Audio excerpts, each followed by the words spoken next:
Welcome to Study Loop. In this question we have given a body rolls without slipping, and we have given the radius of gyration of the body about an axis passing through its center of mass, that is k, and radius of this body is r. We have to find the fraction of total energy associated with its rotational energy. So we can say that total kinetic energy is given by, that is kinetic energy due to rotation plus kinetic energy due to translation. So kinetic energy associated with rotation is half I omega square, and kinetic energy due to the translation is half mv square. Now we have know that I is the moment of inertia that is given by mass into k square, and this is omega square plus half mv square. Further we can say that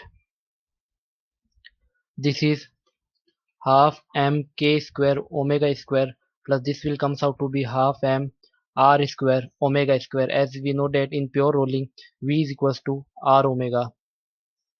Finally we can say that I am taking m omega square outside, so this will comes out to be k square plus r square. This is our total kinetic energy. Now kinetic energy due to rotation is, that is kr, is given by half m omega square into k square.